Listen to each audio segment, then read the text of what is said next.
Poontanam Nambudiri was a great poet. He used to write devotional poems. Poontanam was the author of Jnanapana. He was born at Malappuram, Tiruvangadi, that is the old British province. The famous poem of Poontanam is Jnanapana, and it is full of philosophical note.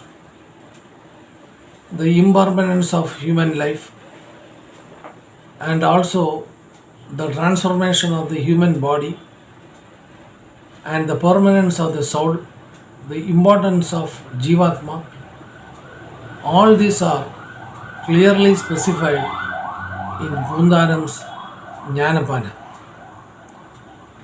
And he was a great worshipper of Guru Ayyappa.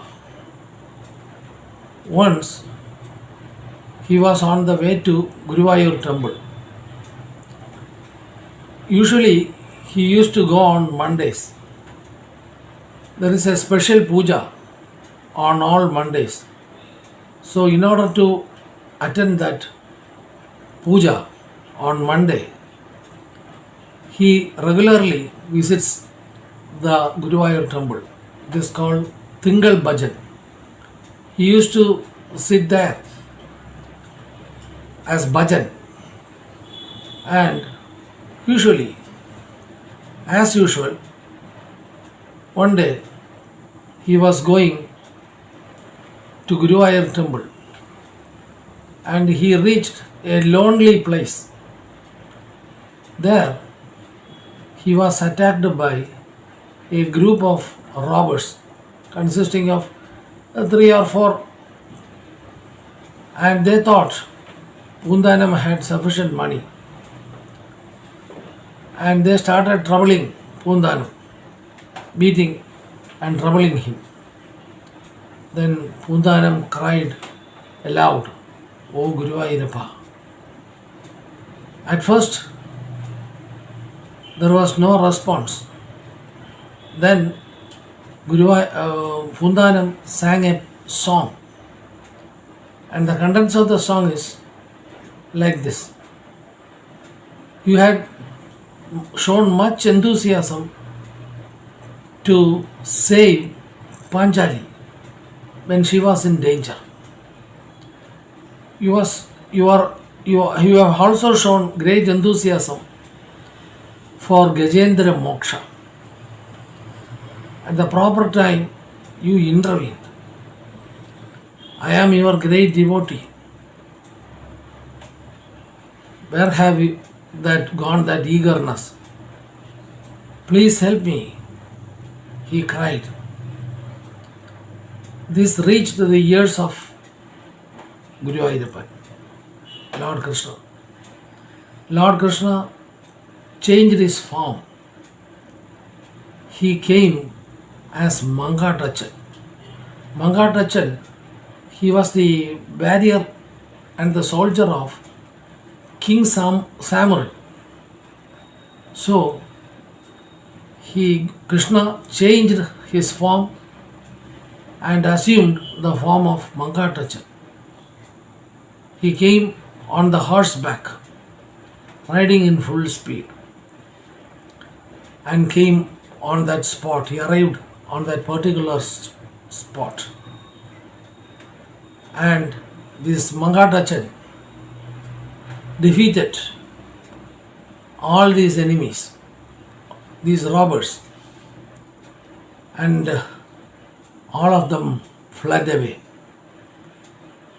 Poontanam expressed sincere thanks to Mangatachan, and as a mark of respect, Poontanam presented a ring to Mangatachan, and they went away. On that particular night, the chief priest of Guruvayur temple, he had a dream. In that dream, Lord Krishna appeared before the priest and said, when the very next morning, when you go for Nirmalyam,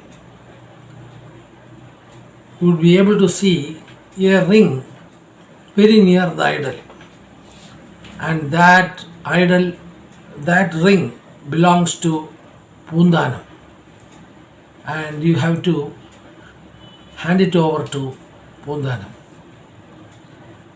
And on the very next day, the chief priest of the Guruvayur temple,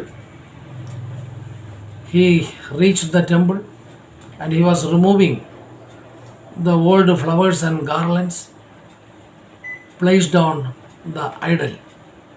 And according to the dream, he saw the ring on that particular spot, and he kept it safely, and he was actually waiting for Poontanam. Poontanam came on that morning and he handed over this ring to Poontanam and explained to him the whole thing, what he had in this ring. Now the Poontanam realized everything. He recognized that it was none other than Lord Krishna who came in the form of Mangatachan to save him when he was in danger. Actually, Poontanam was an illiterate man. He didn't know the Sanskrit, but he used to hear Bhagavata Saptahams conducted in the temple. He was a regular visitor of the temple, and he used to read the Bhagavatam also. In the later days,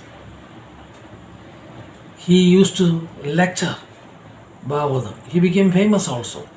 As a Bhagavatam orator, Poontanam became a great man also.